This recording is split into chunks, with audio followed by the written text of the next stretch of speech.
We're going to move on now to a topic that I'm close to, geographically at least, and one that I've heard a lot about in the Denver area, and one that I know has caught international media attention, and it's about the sad murder of a little girl in Boulder, Colorado on December the 27th, 1997, which to this day still remains unsolved. And, of course, I'm talking about the JonBenet Ramsey murder.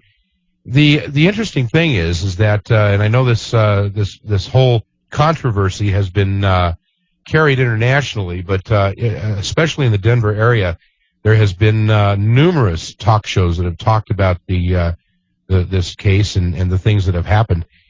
To this date, as I mentioned, no one has ever been arrested for the murder of the little girl, although there's all kinds of allegations that flow around this thing and a lot of confusion and disinformation. But recently, we were treated to an article out of the Boulder Daily Camera here in Colorado about a woman who surfaced living in San Luis Obispo, California, who alleged that she had some knowledge of the people that were around JonBenet Ramsey, including some very good friends of the family, the Fleet White family. And there were allegations raised about some activities that may have contributed to the death of the little girl. Now, recently, the Boulder police have completely dismissed this witness as credible, as not. In other words, they've completely dismissed her story and say that there is no basis in fact. Although, I must say that with what Alex is probably going to talk about tonight, and what I myself suspect, is that this is all part of the ongoing, continuing cover-up to get to the bottom of this, the death of this little girl. But anyway, again, joining me tonight is my guest, Alex Constantine. And Alex, welcome back. Thank you. And this is kind of like a sidebar. I'm here in Denver, and, all that action was taking place here. Right. Well, there's a lot going on in Denver. As a matter of fact, I wrote to the Denver Post a couple years ago to tell him that there were mind control personnel moving to the Denver area and to expect all sorts of things. No kidding. Since that time, yeah. And since that time, I think you have seen all sorts of things. Well, there's a very weird climate. There's a very weird feeling here in the town nowadays. Right. And I can understand. And, of course, there's a lot of people living here that are becoming more sensitized to some of the more outrageous conspiracy theories, who at one time, batted them down as completely nonsense. But all they have to do is go out there to Denver International Airport, and they're treated to some of the most bizarre art I have ever seen. Oh, I've read about that. It's all true. Yeah. It's just very weird. And I'm glad you brought the subject of conspiracy theories, because there's one thing I want to make clear, and that is that I write about fascism, which is inherently conspiratorial. Right. And a lot of people will tend to write me off as a conspiracy theorist. There's some people who directly attack me, from the other side of this thing. Sure. And, I back up what I have to say. I've been doing this for 12 years, saying terrible things about people, and I've never been sued. I back up everything I have to say. And anybody who wants a demonstration of that, welcome just to look at the books. Well, I'll tell you what I think, and I've seen this too, doing this program for the years that I've been doing it, is that, there was a time when conspiracy theory was relegated to what they always thought or called kooks and crackpots. But, the thing that's interesting is that the tide is turning, because a lot of people who would have poo-pooed any of this are now starting to see that, indeed, conspiracy theory is no longer theory, it's conspiracy fact. Yeah, much of it is, but at the same time, for every book that I produce or that a legitimate researcher produces, there are 20 out there that are put out by the bad guys. Sure, and that tends to confuse things, something awful. They do a pretty good job of it, I think. But thank you very much. That's the thing. Now, let's focus on this JonBenet Ramsey thing, because again, being in the Denver area, there is a lot of weirdness that circulates around that whole thing, and I'm sure you're probably aware of the recent book that was published by Jim Thomas, who was a former Steve Thomas. Right. Who was a former detective with the Boulder Police Department, who has all kinds of bad things to say about the Boulder Police and the district attorney's investigation. Yet that book is a complete hoax. Is it? Yeah.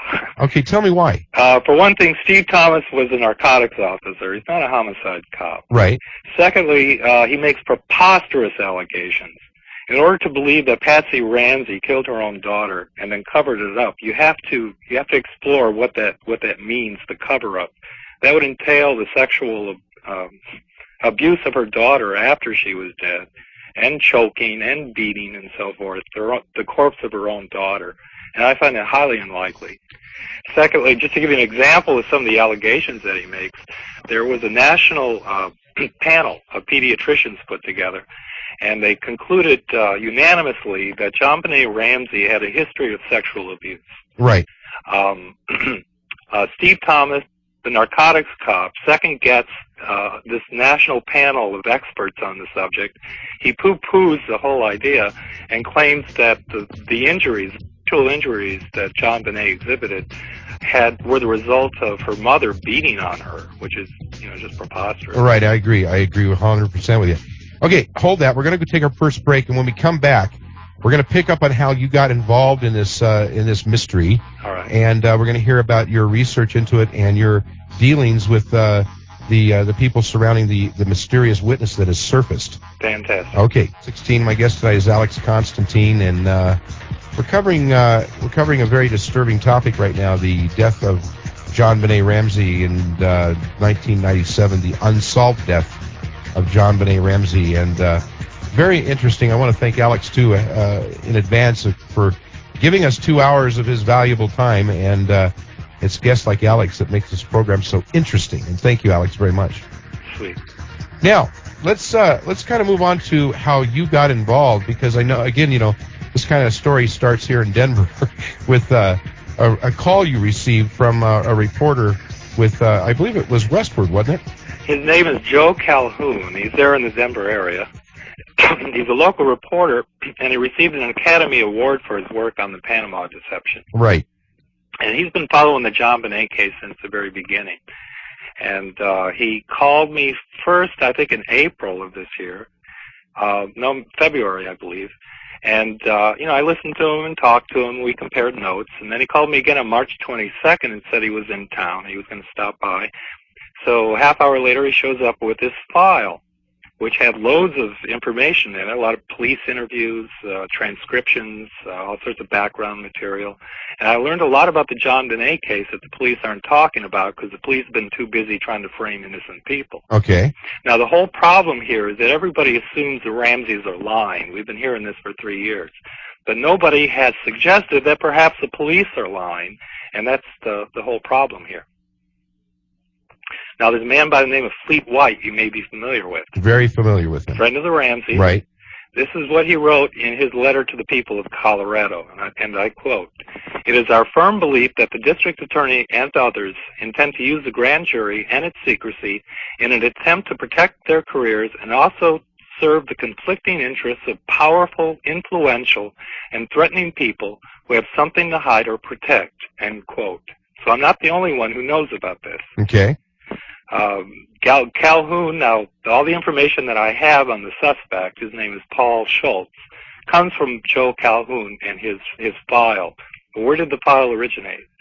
It begins with a professor at the University of Colorado in Denver who was investigating the JonBenet case, and his superiors at the University of Colorado told him to knock off the investigation or he'd lose his job. Can you name him?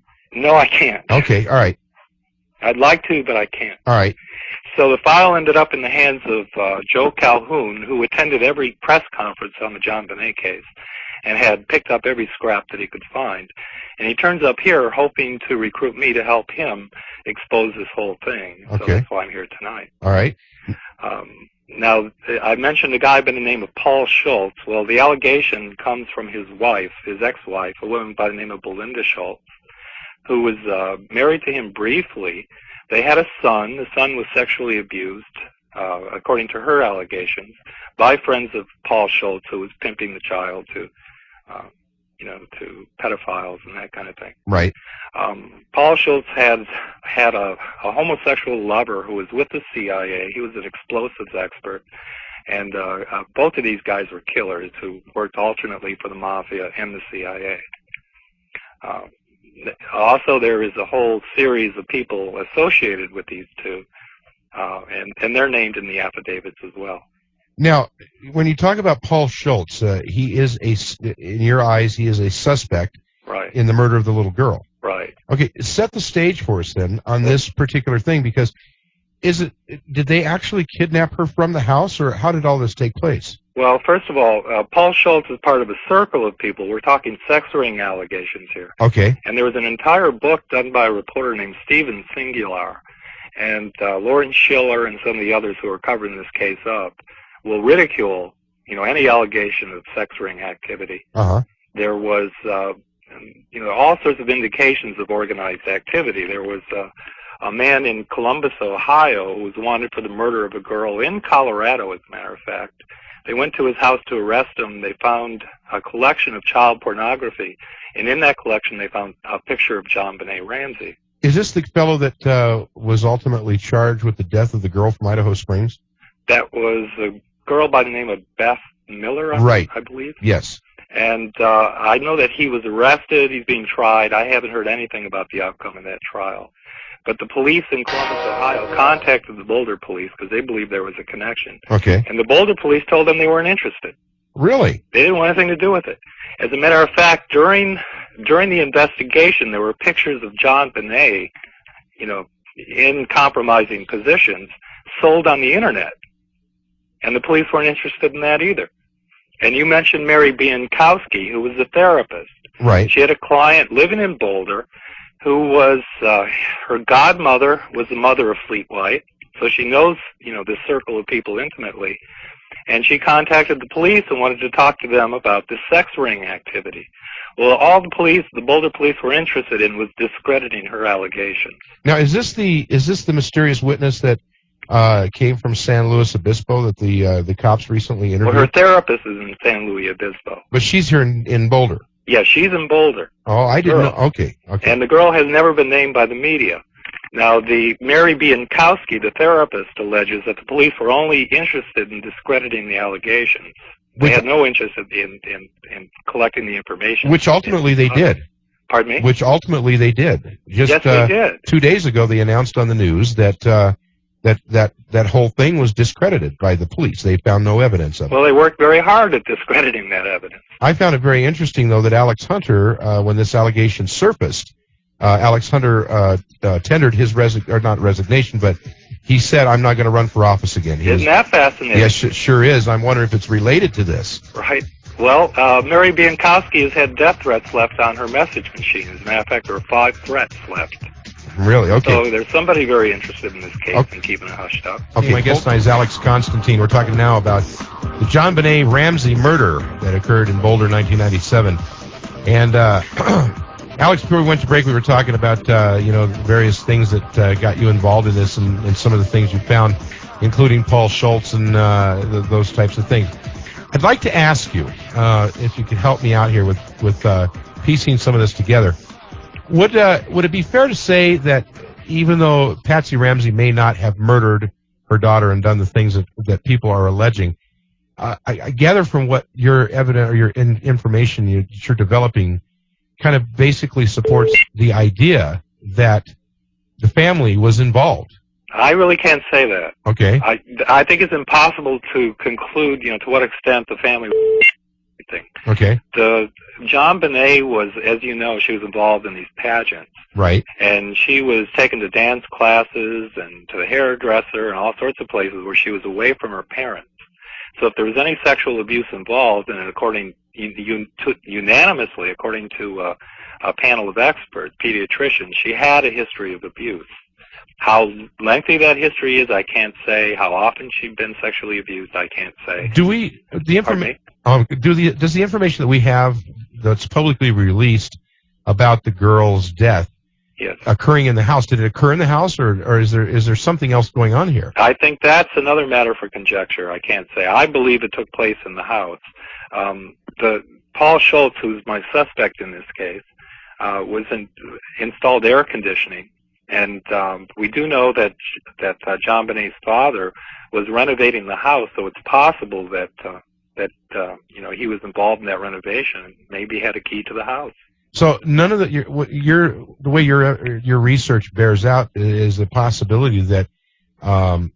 and Mrs. Ramsey had no knowledge of any of this. Yeah, it's very possible they had nothing to do with anything that was happening to JonBenet. Now, how does Fleet White fit into this? Because Fleet White was John Ramsey's best friend. Well, as I mentioned, he seems to have some insight into all this, but he hasn't gone public with that knowledge.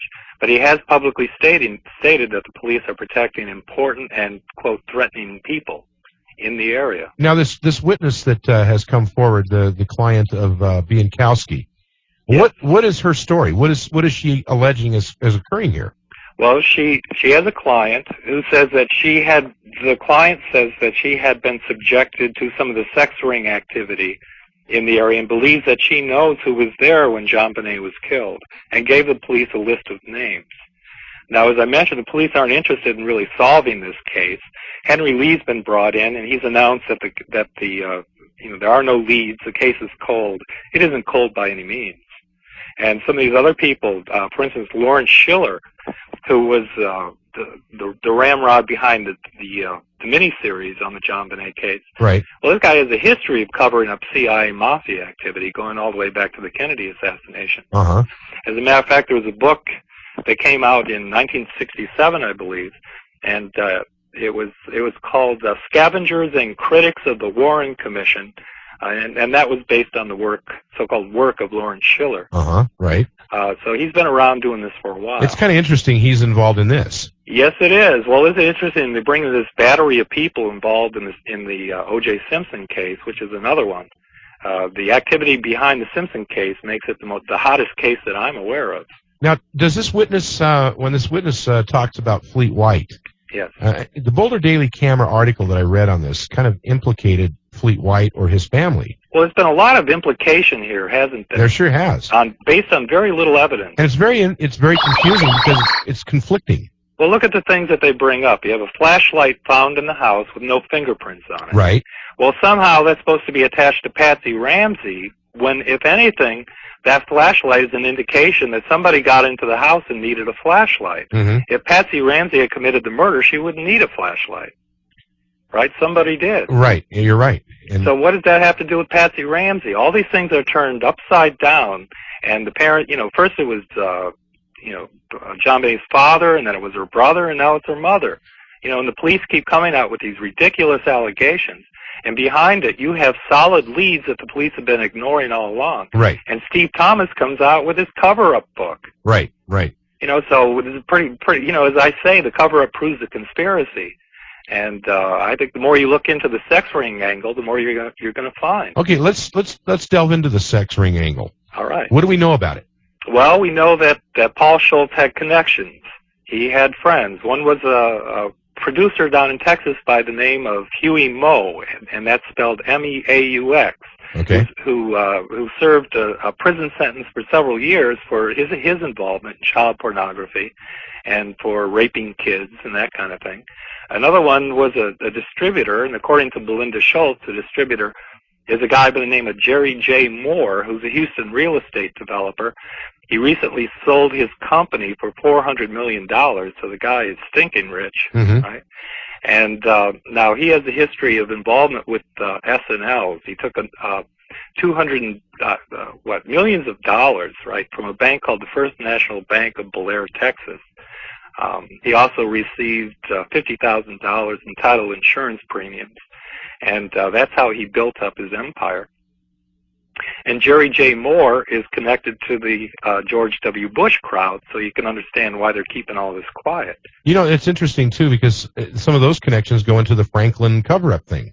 Well, it's very interesting. It's a lot like the Franklin cover-up. It is in a lot of ways. Yes, it is. Yeah. You also have a woman by the name of Tweet Kimball, uh-huh. right, who owned a castle in Sedalia, just off US 85. I know exactly where that is. It's a spooky place. Well, she came by that castle because she divorced a man by the name of Merritt Rudock, who was a very high-ranking CIA official. As a matter of fact, he was the deputy of Frank Wisner, who oversaw the part of the CIA that brought Nazis into the United States.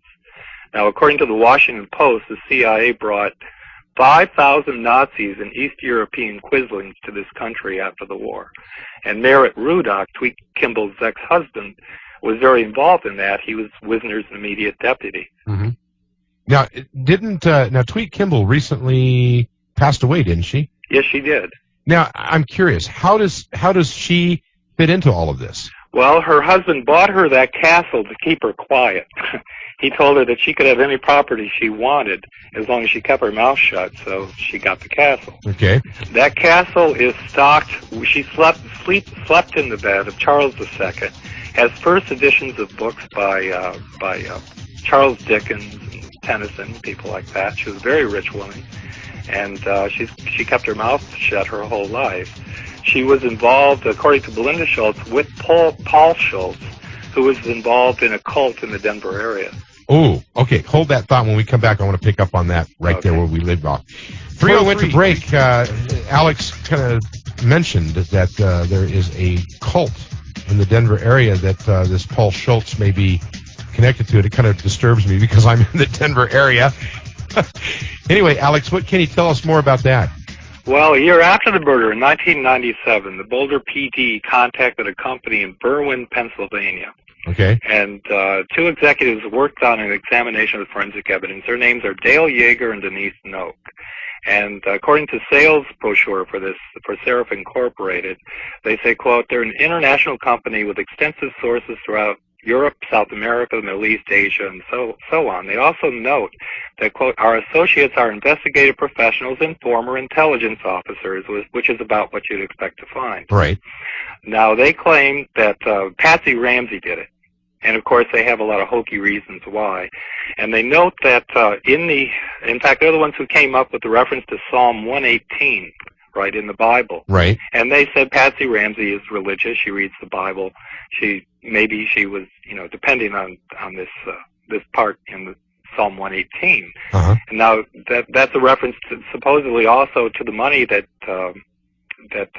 JonBenet's father received, $118,000, right? Right. And the part in the Bible that they're quoting is this, quote, decorate the festival with leafy boughs and bind the sacrifices to be offered with thick cords to the horns of the altar, end quote.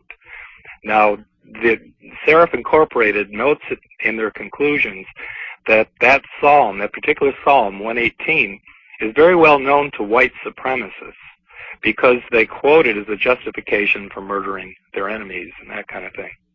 So we do know that a white supremacist, would be referring to this psalm, and as a matter of fact, Paul Schultz is a white supremacist. Isn't that interesting? And is Paul Schultz, is he based in the Denver area? He's in prison at the time for child abuse, aggravated child abuse, but in the Houston area. But he was in the Denver area?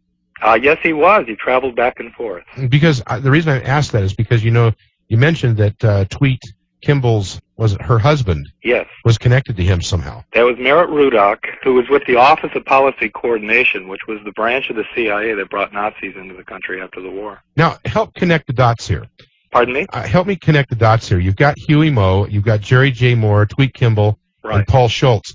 Now, Tweet Kimball, her father, allegedly had something to do with the formation of the Ku Klux Klan after World War I. Here in the United States? Yes.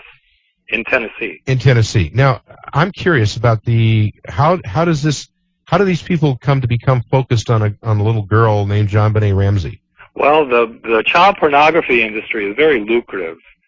Just one videotape, of child sex can sell for $5,000. So that becomes of interest to organized crime. And, of course, Paul Schultz was a hitman for the mafia, so that figures. It does. It's very interesting, too. Yes. Now, there was some point, I remember, in the investigation and the stuff that was coming out here in the local area and the news coverage here, that at some point they sent detectives to the Ramseys' home in Charlevoix, Michigan, looking for what they believed was pornography or connections to pornography. Yeah. Did anything ever come out of that? Nope.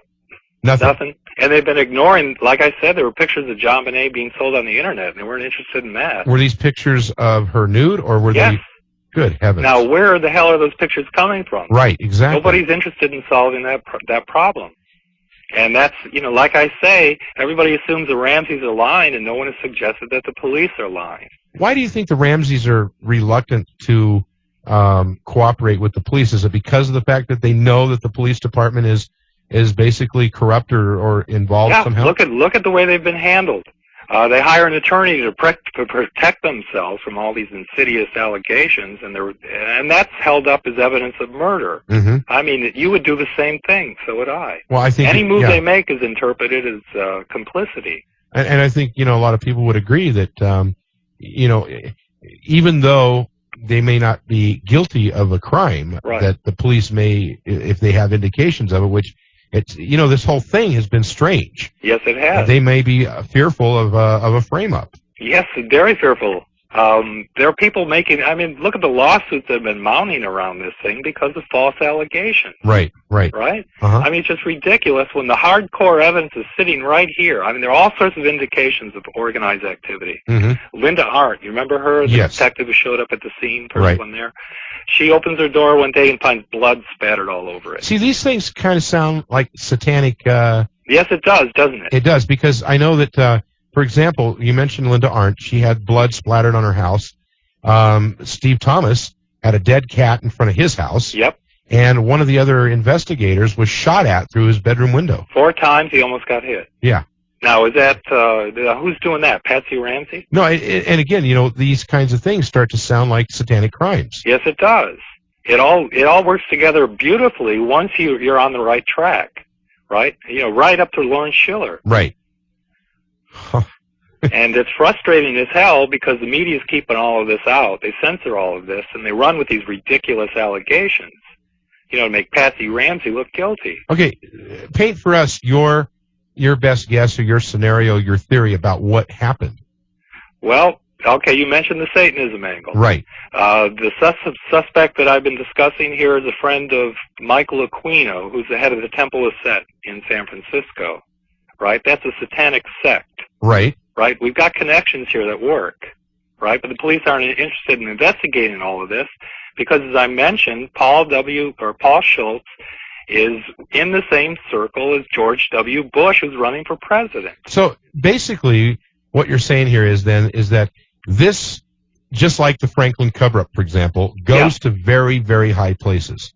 Right. And it may sound ridiculous until you get into the details and you start digging and find out who these people are, right, making these ridiculous allegations, and it all works. Now, you mentioned just a second ago Michael Aquino. Right. How does he fit into this somehow? Well, he was charged with the molestation of 60 children. At the Presidio. At the Presidio in San Francisco. Right. The Army covered the whole thing up, but they had a secret hearing in which they found the charges credible, and Michael Aquino was drummed out of the Army. Supposedly, right? Yeah. Now, the public has been conditioned to think satanic crime doesn't happen or something, or the kids aren't ritually abused. Right. And I've looked into people making those allegations at the press. Many of them are connected. Many of them have criminal backgrounds and that kind of thing. Mm-hmm. Some of them are intelligence operatives. And the public has been brainwashed into believing that ritual abuse doesn't happen. Well, it begins to look like JonBenet was a ritual abuse victim. Sure does. It does have, seems like all the, the circumstances surrounding it. Including the strangulation. Now, that was the cause of death, according to Cyril Wecht, who's one of the top forensic people in the country. Right. Now, he says the cause of death was strangulation. There was a cord around her neck, and that was used in this sort of activity. It's very often used to control the victim, right? It's not to kill the victim, it's to control them. Right. In the act of sexual assault.